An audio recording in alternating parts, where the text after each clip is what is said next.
총, 균, 쇠 인류 문명의 기원과 불평등의 뿌리. 세계 줄거리 환경이 문명을 어떻게 만들었나. 총, 균, 쇠는 인류 문명의 발달과 불평등의 원인을 환경적 요인으로 설명하는 책이에요. 제레드 다이아몬드는 총기술과 무기, 균질병, 쇠 문명과 조직라는 세 가지 축을 중심으로 왜 유라시아 문명이 세계를 지배하게 되었는지 구체적으로 풀어내요. 책은 1만 3천년 전 농업혁명부터 유럽의 신대륙 정복까지 장대한 시간 속에서 문명의 차이가 어떻게 생겨났는지 보여줘요. 아래에서 줄거리를 구체적인 사례와 함께 상세히 살펴볼게요. 1. 농업혁명 문명의 첫걸음. 다이아몬드는 인류 문명의 시작을 농업혁명에서 찾아요. 약 1만 1000년 전 중동의 비옥한 초승달 지대에서 인류는 밀, 보리, 렌틸콩 같은 작물을 재배하기 시작했어요. 이 지역은 야생 작물이 풍부하고 소, 양, 염소, 돼지 같은 가축화 가능한 동물이 많았죠. 예를 들어 밀은 야생 상태에서도 수확량이 많아 농업으로 전환하기 쉬웠어요. 반면 아프리카 사하라, 이남 지역은 가축화할 수 있는 동물이 거의 없었어요. 얼룩말은 말처럼 보이지만 사나운 성격 때문에 길들이기 어려웠고 코뿔이소 같은 대형 동물도 농업에 적합하지 않았죠. 오스트레일리아 역시 캥거루나 에뮤 같은 동물은 가축화가 불가능했어요. 이런 환경적 차이는 농업의 시작 속도를 갈랐어요. 비옥한 초승달 지대는 잉여 식량을 생산했고 이는 인구 증가와 노동 분업으로 이어졌어요. 대장장이, 학자, 병사 같은 전문 직업이 생기며 복잡한 사회가 만들어졌죠. 반면 농업이 늦게 시작된 지역은 수렵 채집 생활을 더 오래 유지했어요. 예를 들어 뉴기니는 고구마 농업이 7000년 전 시작되었지만 영양가가 낮고 가축이 없어 잉여 식량이 충분히 쌓이지 않았어요. 유라시아의 지리적 이점도 중요했어요. 유라시아는 동서로 길게 뻗어 있어 같은 위도에서 기후가 비슷했죠. 밀과 소는 중국에서 유럽까지 쉽게 퍼졌어요. 하지만 아메리카는 남북으로 길쭉해 기후가 다양했고 옥수수 같은 작물이 퍼지는데 시간이 오래 걸렸어요. 예를 들어 멕시코에서 재배된 옥수수가 북아메리카로 전파되는데 2000년 이상 걸렸죠. 이런 차이가 유라시아 문명의 빠른 발전을 가능하게 했어요. 구체적인 사례로 잉카 제국을 들어볼게요. 잉카는 안데스 산맥에서 옥수수와 감자를 재배하며 번영했지만 가축은 라마와 알파카로 제한되었어요. 라마는 짐을 나르는 데 유용했지만 쟁기를 끌거나 전투에 쓰기엔 약했죠. 반면 유럽은 말을 통해 농업 생산성과 군사력을 키웠어요. 말은 쟁기를 끌어 농업 효율을 높였고 기병대의 핵심이 되었죠. 1532년 스페인 정복자 프란시스코 피사로가 잉카를 무너뜨릴 때 말에서 싸우는 기병대는 잉카 병사들에게 공포의 대상이었어요. 질병 문명 충돌에 보이지 않는 무기. 농업은 문명을 낳았지만 새로운 문제를 가져왔어요. 가축과 밀접한 생활은 천연두, 홍역, 인플루엔자 같은 전염병을 낳았죠. 유라시아 사람들은 수천 년 동안 이런 병원균에 노출되며 면역력을 키웠어요. 하지만 아메리카나 오스트레일리아 원주민은 이런 병원균을 처음 접했어요. 1492년 콜럼버스가 아메리카에 도착했을 때 그가 가져온 천연두는 원주민 인구를 초토화했어요. 역사적 추정에 따르면 아메리카 원주민의 90% 이상이 질병으로 사망했어요. 잉카 제국의 몰락은 이를 잘 보여줘요. 피사로가 1532년 잉카 황제 아타우알파를 공격했을 때 잉카 인구는 이미 천연두로 크게 줄어들어 있었어요. 천연두는 황제의 가족을 포함한 지도층을 죽였고 내부 혼란을 일으켜 잉카의 저항력을 약화시켰죠. 피사로의 168명 병력은 수만 명의 잉카 군대를 물리쳤는데 이는 총과 쇠검뿐 아니라 질병이 결정적 역할을 했기 때문이에요. 아프리카에서도 비슷한 일이 일어났어요. 유럽인들이 아프리카를 식민지화할 때 말라리아 같은 질병은 유럽인에게 큰 장애였지만 유라시아에서 온 다른 병원균은 아프리카 원주민을 약화시켰어요. 다이아몬드는 이를 균이 문명 간 충돌에서 보이지 않는 무기였다고 설명해요. 3. 기술과 조직 문명의 복잡성. 농업과 질병을 넘어 다이아몬드는 기술총과 사회적 조직쇠의 문명의 성공을 결정했다고 봐요. 유라시아는 잉여 식량 덕에 전문 직업이 생겼고 이는 금속 재련, 문자, 복잡한 정치 체제로 이어졌어요. 예를 들어 유럽은 철기 무기와 강철 검을 개발했고 중국은 기원전 200년경 이미 중앙집권적 관료제를 구축했어요. 유럽의 경우 분열된 소국들 간의 경쟁이 기술 혁신을 가속화했죠. 콜럼버스의 항해를 후원한 스페인 왕정은 복잡한 행정체계로 자원을 효율적으로 동원할 수 있었어요. 반면 아메리카 문명은 문자나 철기 기술이 부족했어요. 잉카는 매듭으로 기록하는 키푸큐이피유 체계를 썼지만 이는 유럽의 문자만큼 정보를 광범위하게 전달하기 어려웠죠. 아프리카의 일부 지역은 철기 기술이 있었지만 가축과 농업의 부족으로 복잡한 사회를 발전시키기 어려웠어요. 오스트레일리아 원주민은 수렵 채집 생활을 유지하며 복잡한 기술이나 조직을 발전시킬 기회가 적었어요. 스페인과 잉카의 충돌은 기술과 조직의 차이를 극명히 보여줘요. 피사로의 병력은 강철검, 총, 말로 무장했지만 잉카 병사들은 청동 무기와 돌창을 사용했어요. 스페인의 중앙집권적 군대는 전략적으로 움직였지만 잉카는 느슨한 연맹 체제로 빠른 결정을 내리기 어려웠죠. 이런 차이는 유럽이 신대륙을 쉽게 정복한 이유였어요. 다이아몬드는 이런 사례들을 통해 문명의 차이는 인종이나 문화의 우월함이 아니라 환경적 요인과 그로 인한 기술적, 사회적 발전의 차이에서 비롯되었다고 주장해요. 그의 이야기는 역사적 사건을 과학적으로 분석하며 문명의 성공이 운과 환경의 결과임을 보여줘요. 핵심 메시지: 환경이 운명을 결정한다. 총, 균, 쇠의 핵심 메시지는 간단하지만 강렬해요. 인류 문명의 불평등은 주로 환경적 요인에서 비롯되었다는 거예요. 다이아몬드는 이를 4가지 주요 테마로 풀어내요. 1. 지리적 결정론. 지리적 환경은 문명의 출발점을 결정해요. 비옥한 토양, 가축화 가능한 동식물, 기술 전파에 유리한 동서축 지형은 유라시아가 다른 지역보다 먼저 문명을 발전시킨 이유예요. 예를 들어 비옥한 초승달 지대는 농업혁명의 발상지였고 동서로 길쭉한 유라시아는 작물과 기술이 빠르게 퍼질 수 있었어요. 반면 남북으로 길쭉한 아메리카와 아프리카는 기후 차이로 기술 확산이 더뎠어요. 농업과 잉여 식량. 농업은 잉여 식량을 낳았고 이는 인구 증가와 노동 분업으로 이어졌어요. 전문 직업과 복잡한 사회는 기술 혁신과 정치 체제를 발전시켰죠. 예를 들어 메소포타미아는 잉여 식량 덕에 최초의 도시와 문자를 만들었어요. 반면 농업이 어려운 지역은 이런 기회를 얻지 못했어요. 3. 질병의 역할.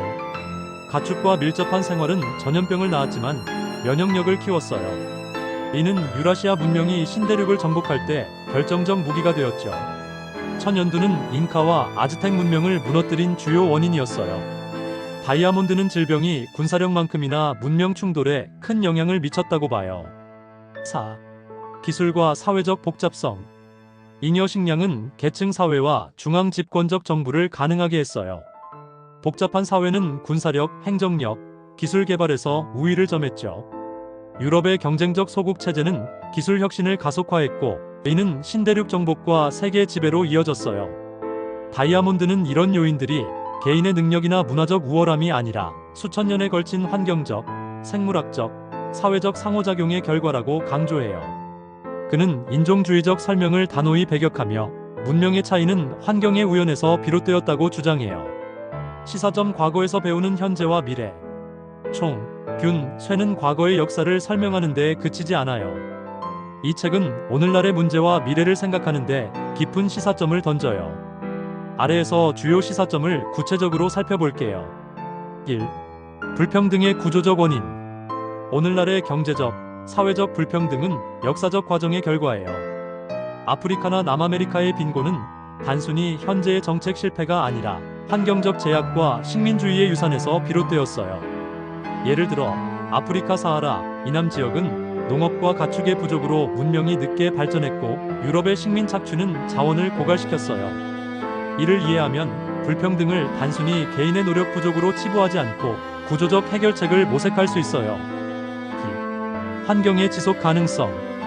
다이아몬드는 환경이 문명을 만든다고 보았어요. 이는 기후변화와 자원 고갈이 심각한 오늘날 큰 교훈이에요. 예를 들어 메소포타미아 문명은 무분별한 관계 농업으로 토양이 염분화되며 쇠퇴했어요. 오늘날 화석 연료 의존과 산림 파괴는 문명의 지속 가능성을 위협해요. 총, 균, 쇠는 환경 보호와 지속 가능한 발전의 중요성을 일깨워줘요. 3. 기술의 이중성. 기술은 문명을 발전시켰지만 불평등을 심화시켰어요. 오늘날 AI, 바이오테크, 로봇공학 같은 신기술은 인류를 바꿀 잠재력이 있지만 그 혜택이 소수에게 집중될 위험도 있어요. 예를 들어 유럽의 총과 선박은 신대륙을 정복했지만 원주민에겐 재앙이었죠. 총, 균, 쇠는 기술의 공정한 분배와 윤리적 사용을 고민하게 해요. 4. 문화적 다양성의 가치. 다이아몬드는 어떤 문화가 다른 문화보다 우월하다는 주장을 반박해요. 6인이 원주민의 수렵 채집 생활은 유럽의 산업사회보다 낙후된 게 아니라 그들의 환경에 최적화된 결과예요. 이는 다문화 사회에서 서로 다른 배경을 존중하는데 중요한 시사점을 줘요. 예를 들어 한국의 전통 농경 문화와 아프리카의 유목 문화는 각기 다른 환경에서 생긴 고유한 지혜를 담고 있어요. 5. 글로벌 협력의 필요성. 글로벌화된 오늘날 문명 간 충돌은 과거처럼 군사적 싸움이 아니라 경제, 환경, 기술의 경쟁으로 나타나요. 총, 균, 쇠는 환경적 요인이 문명을 갈랐듯 이제는 전 세계가 협력해 기후변화, 빈곤, 질병 같은 공통 문제를 해결해야 한다고 말해요. 예를 들어 코로나19 팬데믹은 국가 간 협력의 중요성을 보여줬어요. 이 책은 과거를 통해 현재를 이해하고 미래를 준비하는 데 필요한 통찰을 줘요. 특히 우리가 환경과 기술, 문화를 어떻게 다룰지가 인류의 다음 챕터를 결정할 거예요. 독자들의 반응 찬사와 논쟁의 중심. 총, 균, 쇠는 1997년 출간 이후 전 세계적으로 큰 반향을 일으켰어요. 퓰리처상 수상과 100만 부 이상의 판매고는 이 책의 대중적 인기를 보여줘요. 하지만 학계와 일반 독자들 사이에서 찬사만큼이나 논쟁도 뜨거웠어요. 아래에서 다양한 반응을 구체적으로 살펴볼게요. 긍정적 반응. 많은 독자는 다이아몬드의 학제적 접근에 감탄했어요. 역사, 생물학, 지리학을 융합해 복잡한 문제를 명쾌하게 설명한 점이 인상 깊었죠. 한 미국 독자는 아마존 리뷰에서 이 책은 역사를 과학적으로 풀어내며 왜 유럽이 세계를 지배했는지 큰 그림을 보여줬다고 썼어요. 특히 인종주의적 편견을 깨고 환경적 요인을 강조한 점은 큰 공감을 얻었어요. 아프리카계 미국인 독자 중 한 명은 아프리카의 낙후가 인종적 열등함이 아니라 환경적 제약 때문이라는 설명이 위로가 됐다고 했어요. 교육자들도 이 책을 높이 평가했어요. 미국과 유럽의 많은 대학에서 총, 균, 쇠는 세계사, 인류학, 지리학 교재로 쓰이고 있어요. 한 영국 대학생은 콜럼버스의 아메리카 발견이 단순한 탐험이 아니라 수천 년에 걸친 환경적 요인의 결과라는 걸 깨달았다고 후기를 남겼어요. 한국에서도 이 책은 대학교 교양 수업에서 자주 추천되며 세계사를 새롭게 보게 됐다는 반응이 많았어요. 과학자들도 이 책을 주목했어요. 생물학자 2. 5. 윌슨은 다이아몬드는 자연과학을 역사에 접목해 인류의 과거를 새롭게 조명했다고 찬사를 보냈어요. 일반 독자들 사이에서도 이 책을 읽고 세상을 보는 눈이 달라졌다는 반응이 흔했어요. 비판적 반응. 하지만 모든 반응이 긍정적이진 않았어요. 일부 학자는 다이아몬드의 지리적 결정론이 지나치게 단순화했다고 비판했어요. 역사학자 제임스 블로트 제임즈 BLAUT는 더 칼러나이저즈 마덜 오브 더 월드에서 다이아몬드는 문명의 차이를 환경으로만 설명하며 문화, 정치, 개인의 선택 같은 요소를 간과했다고 지적했어요. 예를 들어 중국이 15세기 이후 해양 탐사를 중단한 건 지리적 요인이 아니라 명나라의 정치적 결정이었어요. 다이아몬드가 이런 복잡한 맥락을 충분히 다루지 않았다는 거죠. 또 다른 비판은 다이아몬드가 비유라시아 문명을 미화했다는 거예요. 아프리카 학자 알리 마주이 알리 MAGR UI는 아프리카 문명이 단순히 낙후된 게 아니라 유라시아와 다른 방식으로 발전했다고 주장했어요. 예를 들어 14세기 말리 제국의 팀북투는 학문과 무역의 중심지였지만 다이아몬드는 이런 사례를 깊이 다루지 않았어요. 남아메리카 학자들도 잉카와 아즈텍의 성취가 유럽 중심적 시각으로 폄하되었다고 비판했어요. 일반 독자들 사이에서도 논쟁이 있었어요. 어떤 독자는 이 책이 유럽의 식민주의를 정당화하는 것처럼 느껴졌다고 했어요. 특히 질병과 기술의 우위가 유럽의 정복을 피할 수 없는 결과로 보이게 한다는 점이 문제였죠. 반면 다른 독자는 다이아몬드는 식민주의의 비극이 환경적 우연에서 비롯되었다고 설명하며 인종주의를 반박했다고 옹호했어요. 이런 논쟁은 총, 균, 쇠가 단순한 역사책이 아니라 세계관을 뒤흔드는 도발적인 책임을 보여줘요. 한국 독자의 반응. 한국 독자들도 총, 균, 쇠의 다양한 반응을 보였어요.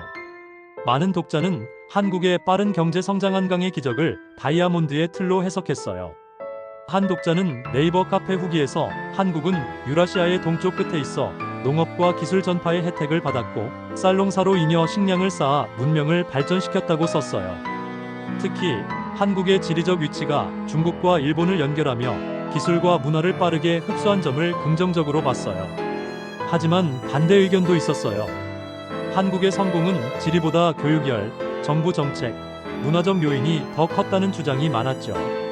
일부 독자는 한국은 일제 식민 지배와 한국전쟁이라는 환경적 제약을 극복했는데 다이아몬드의 결정론은 이를 설명하지 못한다고 비판했어요.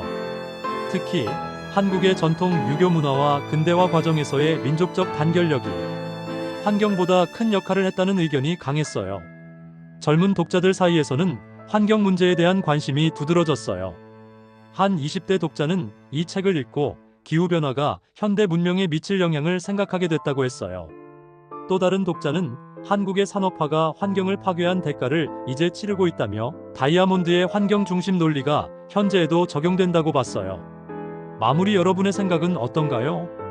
총, 균, 쇠는 인류의 과거를 조명하며 현재와 미래를 생각하게 하는 강렬한 책이에요. 왜 어떤 나라는 부유하고 어떤 나라는 가난한지, 환경은 어디까지 우리의 운명을 결정하는지, 인간은 그 운명을 바꿀 수 있는지.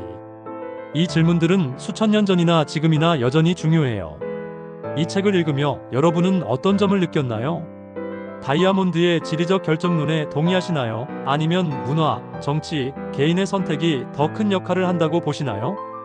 혹은 이 책이 여러분에게 새로운 시각을 열어줬나요? 한국의 역사와 현재를 총, 균, 쇠의 관점에서 어떻게 보시나요? 여러분의 이야기를 댓글로 나눠주시면 더 풍성한 대화가 될 것 같아요.